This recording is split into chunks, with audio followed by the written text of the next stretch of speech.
Who will be Alabama's starting quarterback as spring ball approaches? Locked On SEC starts right now.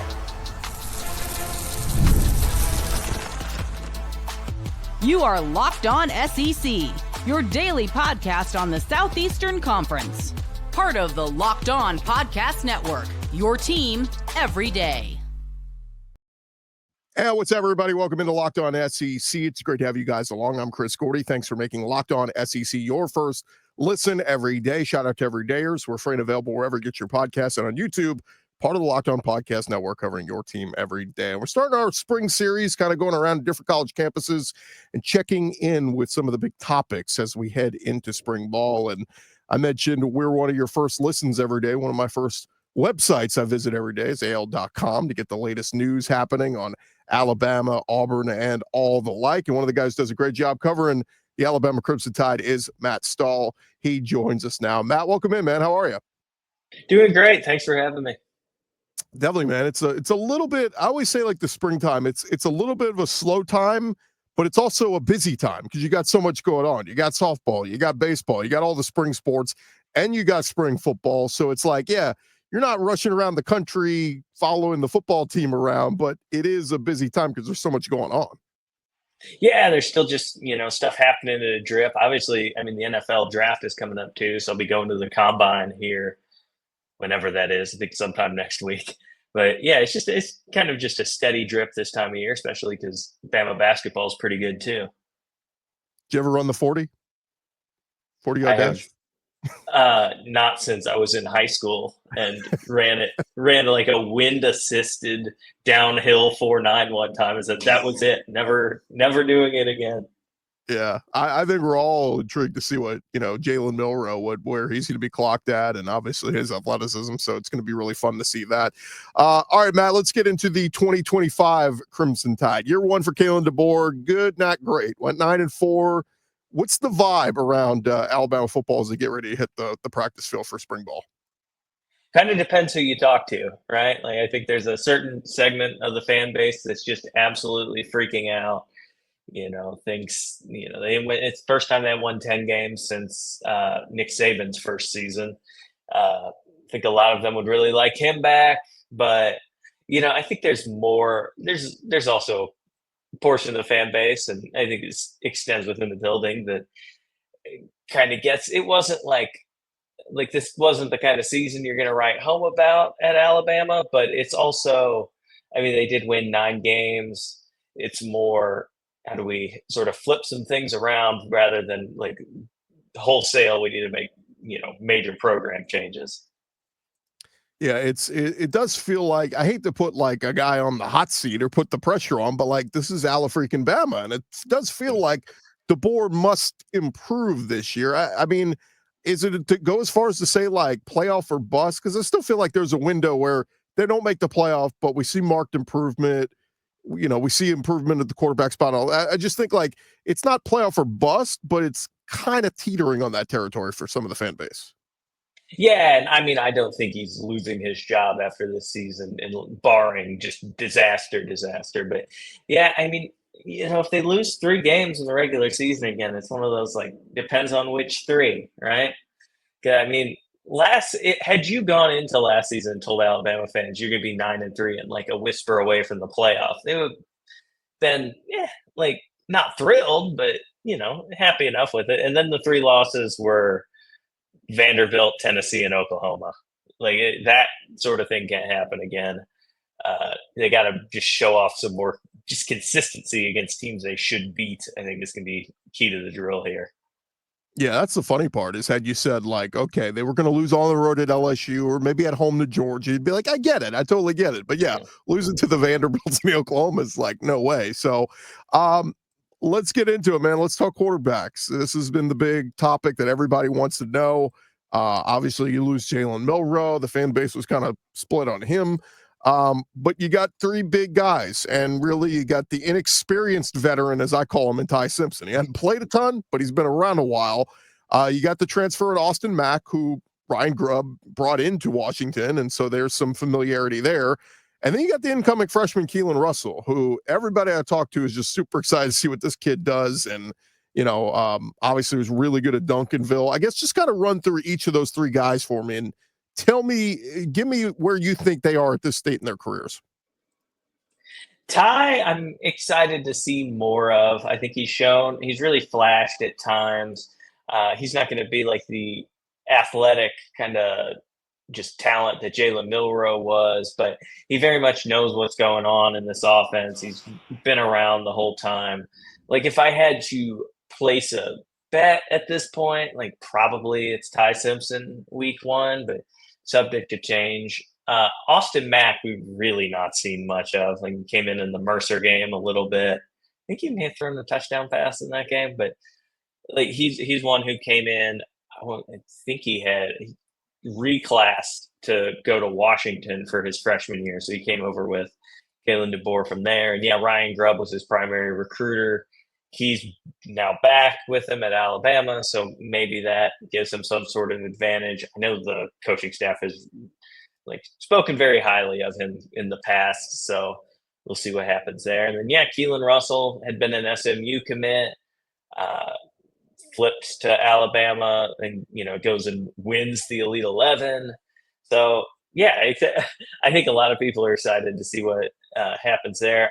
I don't know that I'd expect him to take the starting job as a true freshman, but stranger things have happened. Yeah, I mean, that's the toughest part is like, okay, we just talked about DeBoer coming off of a 4-loss season in his first year, and he's got to take that big step forward this year. And it's like, do you really want to commit to yourself to a true freshman quarterback? Now, look, we've seen true freshman quarterback or just even redshirt freshman quarterback come in and make an impact. But it does feel to me like right now, here we are sitting the end of February, like it seems a tough sell to say this kid's going to come right in and start as a freshman. But if he's talented enough and he blows him out of the water, I guess it's possible, right? Yeah, absolutely. I think it is possible. I think, talking to Kalen DeBoer at the Senior Bowl, he sort of mentioned there are 3 guys competing for the job, which I think sort of implies that, Keelon Russell will get a chance to compete for it here. I don't know that that's what they'd want to do. Like, I think in just an absolutely perfect world, one of the veteran guys, probably Simpson, is the starter this season, does a great job, is off to greener and more financially fulfilling pastures in the NFL. And then Keelon Russell goes and gets that job next season. But, best laid plans and all that. And we'll see what happens. Why didn't it work with Milroe last year? And I say that because, I mean, he had some nice moments, but then he had just some blunders of games. Why didn't it work in your opinion? That's a great question. Once I figure it out, I'll go get myself a job on the Alabama coaching staff and really send this career thing into the stratosphere. But yeah, I think it was just an issue of consistency. Like, so much of the time, he'd make unbelievable plays that, nobody else was going to do. I mean, you saw that LSU game, like, for one thing, they probably should have spied him. I would have advised them to do that. But, he takes that game over by himself, and a lot of the same way in the Georgia game. Like, the first half of that game, he was unbelievable. But then there'd be games where, in the Michigan game, the end of the season, in the ReliaQuest Bowl, whichever bowl that was in Tampa, he just didn't have it. Like, he's throwing just kind of baffling interceptions and just missing on obvious plays. So I think it was just like never being able to find consistency. More with Matt Stahl in just a second, but this is a message from our sponsor, Intuit TurboTax. Taxes was dealing with piles of paperwork and frustrating forms, and then waiting and wondering and worrying if you were going to get any money back. Well, now Taxes is easily uploading your forms to a TurboTax expert who is matched to your unique tax situation. An expert who is backed by the latest technology, which cross-checks millions of data points for 100% accuracy. While they work on your taxes, you will get real-time updates on their progress. And you get the most money back guaranteed, all while you go about your day. No stressing, no worrying, no waiting.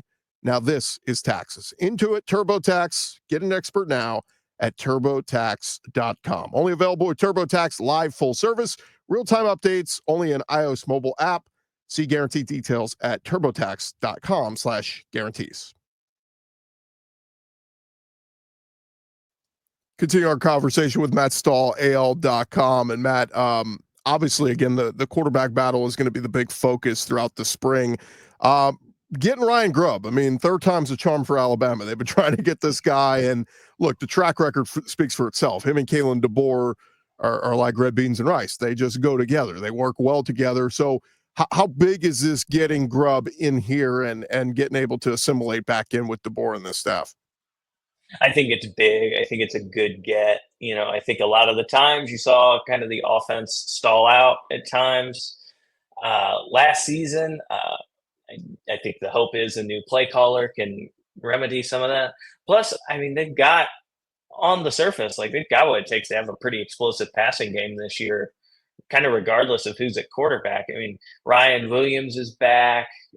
He should be, better than he was last year, you'd think, just a year of growth and just being in the system.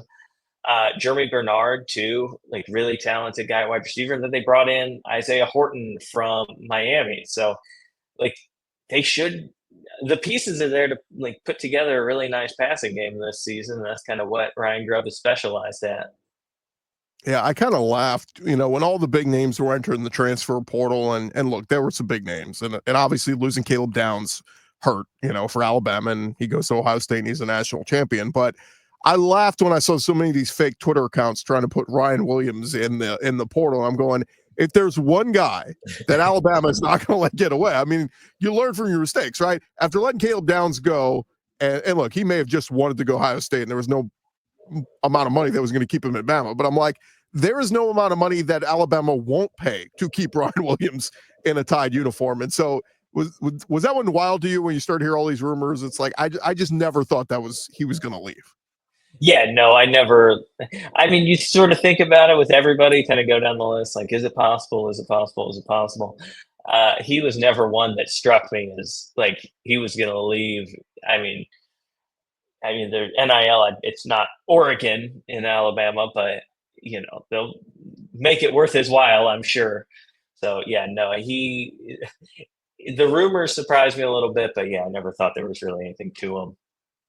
And he did finally turn 18, right? For the record, he's 18 years old. I think so. I'm not sure. Game 1, he'll be 18. I don't know if he's driving down to Mississippi to buy lottery tickets quite yet, but yeah, he should be there soon. That's wild. I mean, just to see a kid that young, just a freak and taking over college games was absolutely insanity to see.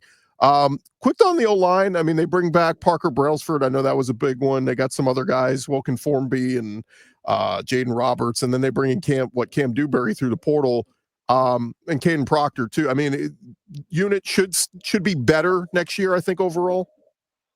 Yeah, I think they're generally in pretty good shape. Obviously, losing Tyler Booker is going to hurt.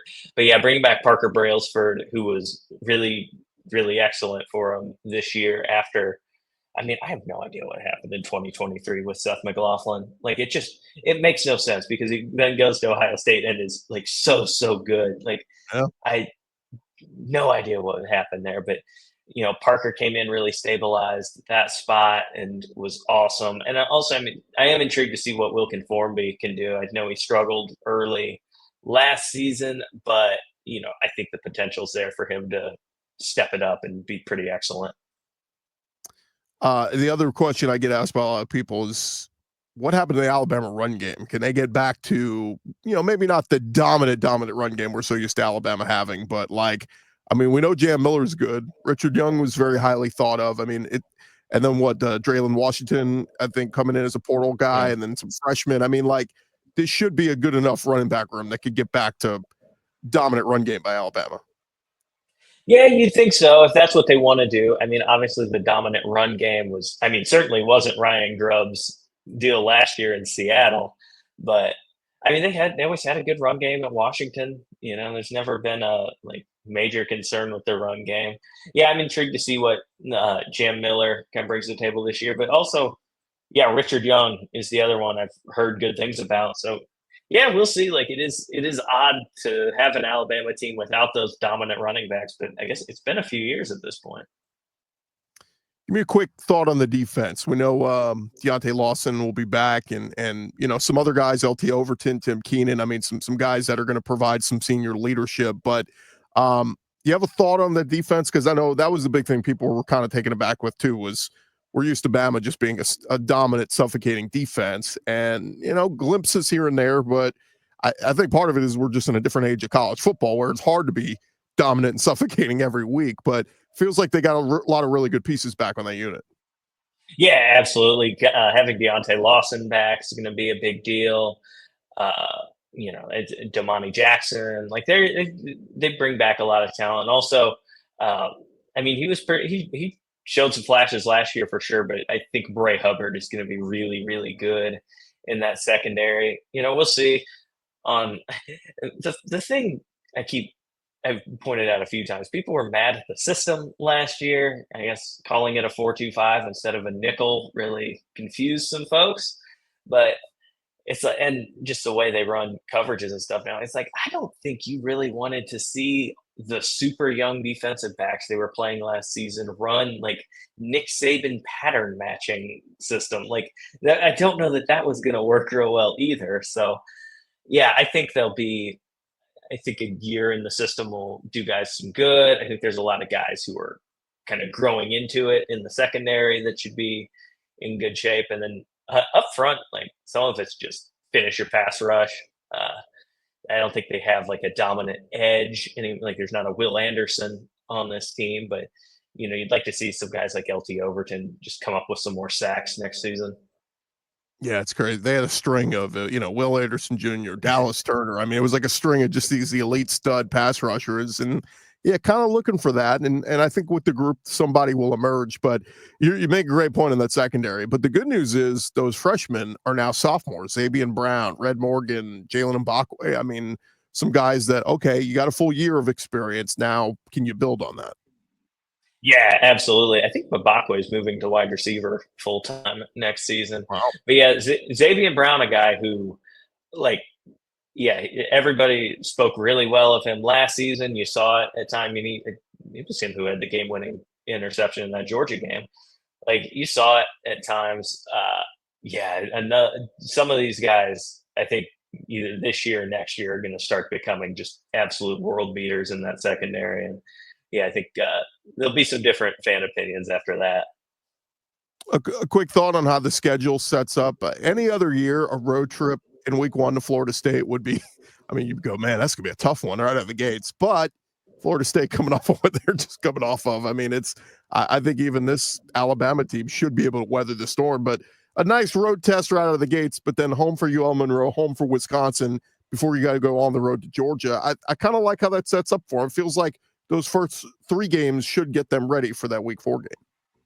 Yeah, absolutely. Now, my friends on Split Zone Duo have talked about this a little bit, but that Florida State Alabama game, that's like the real anxiety bowl right there for those fan bases, because you have a Florida State team just inexplicably, there go my lights, inexplicably bad last season, and you have an Alabama team that was just like, by Alabama standards, also not very good. So that somebody's going to come out of that game feeling just terrible. But yeah, I don't think it's going to be Alabama. I think they should get that done.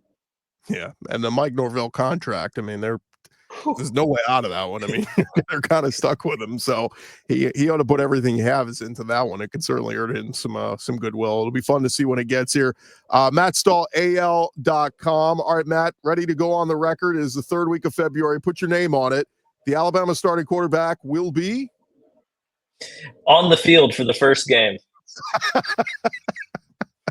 Good cop out. I did like that what you said. Look, Ty Simpson, I think, is probably the odds favorite right now, just because we don't know.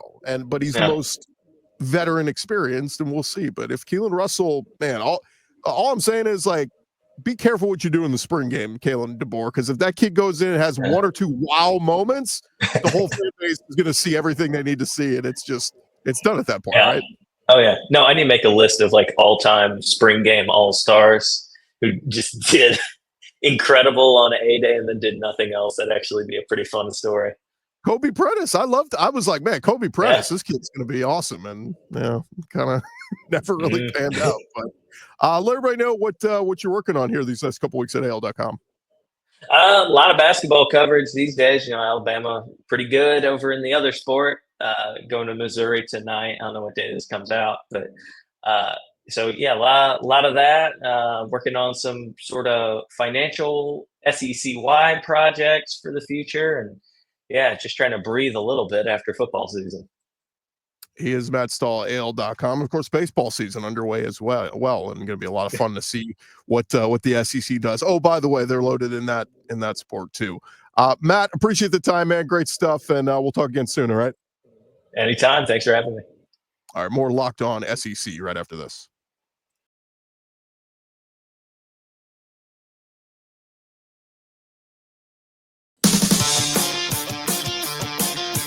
Part along here, Locked On SEC, part of the Locked On Podcast Network, covering your team every day. Our thanks again to Matt Stahl for joining us. Before we get out of here today, I did want to mention some news coming out of New Orleans, of all places. Ross Dellinger of Yahoo Sports reporting that Wednesday there was a meeting between leaders of the SEC and the Big Ten as they are exploring discussing a lot of the big issues in the college football world. And they came out with a few decisions made, except for one.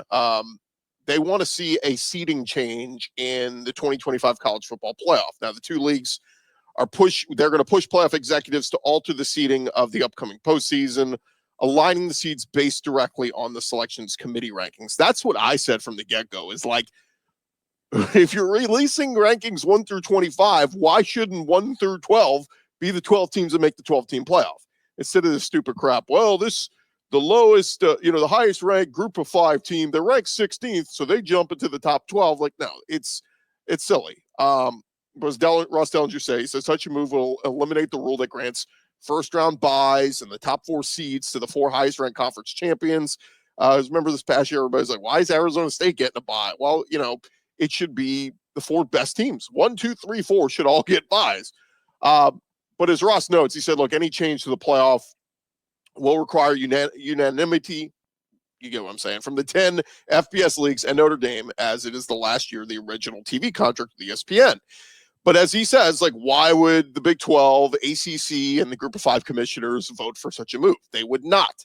And Ross has cited, many of these different ADs and everything else have said they're not going to vote for that, or they wouldn't be willing to vote for that. So the College Football Management Committee, the 10 FBS conference commissioners, and Notre Dame's AD, they are all going to meet next week in Dallas and discuss potential changes to the playoff format, both immediate for 2025 and long-term. Now, long-term changes, that's been in the news lately because, obviously the Big Ten, the SEC have thrown out there possibly, conference expansion starting in 2026, the top 4 teams in the SEC and Big Ten getting automatic bids, all that kind of stuff. But as Dellinger says, the SEC coaches and ADs, they held a joint meeting in New Orleans on Monday where they discussed a 9-game conference schedule.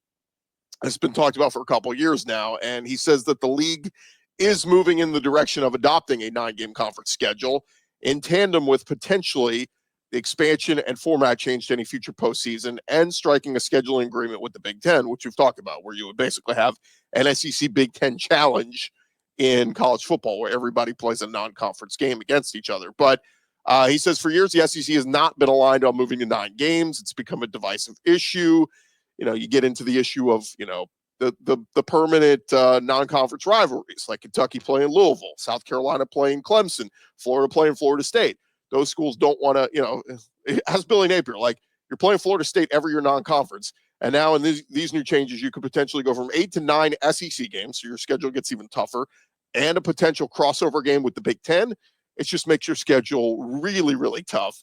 And everybody knows, you can't get to 6-6 in bowl eligibility, you're, suddenly thrown onto the hot seat. So Greg Sankey said on Wednesday, there's a lot of interest in going to 9 games. People change, positions change.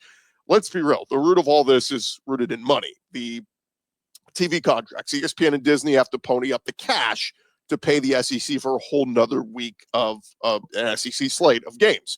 Because, again, half the league will take another loss. Half the league will take another win. You got to pay for that. And so Sankey said the future playoff format, which may guarantee several spots for the SEC, is a piece of that dialogue that they're going to have next week. But Sankey and Tony Petitti, the Big Ten commissioner, they declined to discuss particulars around the format starting in 2026, which again, we've heard expansion is very much on the table. But several ADs who spoke to reporters on Wednesday said they believe playoff expansion is on the horizon. Will they go to 14? Will they go to 16? Again, money is the root of all these decisions. Sankey said we will get to what the 2026 format looks like in the future. But he said a decision from the Big Ten and SEC has been made on the playoff for 2025. They agree a change needs to be made on seeding. Petitti said we're in favor of going to straight seeding, which is what I said. If that would have happened, you would have had Oregon as the 1 seed, Georgia as the 2 seed, Texas as the 3, and Penn State as the 4. Arizona State, who was the 4 seed in the current format, they would have been seeded 12th. Boise State, who was the 3 seed this year, they would have been seeded 9th. That makes more sense. Boise and Arizona State both getting automatic buys because they won their crappy conferences. No offense. Sorry, you don't get to move to the front of the line because you won a crappy conference. He said the 8-9 game in the first round would have been Boise State versus Indiana. That would have been a much more competitive game instead of Ohio State versus Tennessee.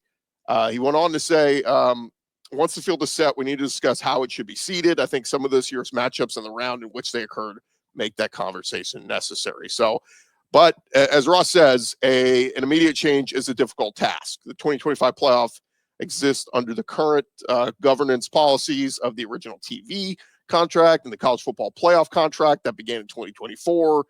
And Greg Sankey said on Paul Feinbaum a few days ago, they believe that will be tough to achieve. So Ross goes on to say SEC and Big Ten leaders spent more time this week on the implementation efforts of the House settlement with the revenue sharing concept. SEC administrators introduced particulars around the new enforcement arm to coaches on Monday, many of the same concepts that have been talked about. And Greg Sankey called the meeting with his coaches candid and productive. Arkansas AD Hunter Yurachek said they were very receptive and glad to hear how all of that's going to be implemented with revenue sharing. So just wanted to touch on that. But like we said, the SEC and Big Ten plan to introduce a change to the seeding for the 2025 playoff.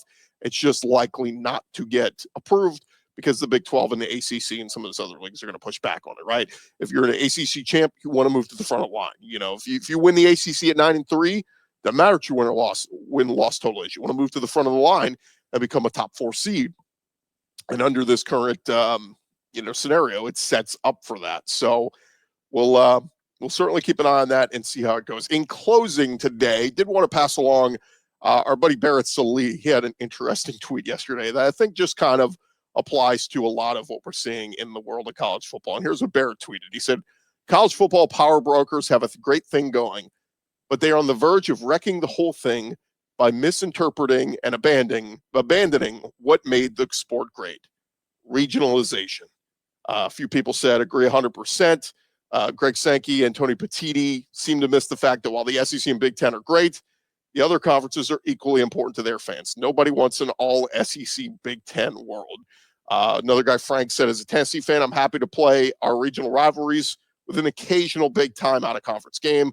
We live with the alums and fans of those schools, not ones in the upper Midwest or California. You would change the whole dynamic. And I agree. That's what makes SEC pride so fun and part of all this. It's not just because we're the dominant conference and win the most championships and dominate majority of sports, but it's getting to make easy road trips and going to see your team play in close environments. And, you know, you have family members who are Auburn fans or Bama fans or Tennessee fans, and you talk trash to one another. Like, again, trying to create rivalries and stuff like that outside of the region, again, you lose a heart of what college football is all about and why we are so passionate about it and why we love it so much. So anyway, just thought that was a very poetic tweet from Barrett Salih. That is going to do it for this edition of Locked On SEC. Thank you guys so much for making us your first listen every day.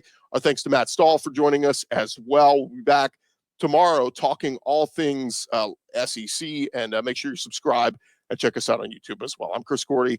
We'll talk to you guys tomorrow right here on Locked On SEC.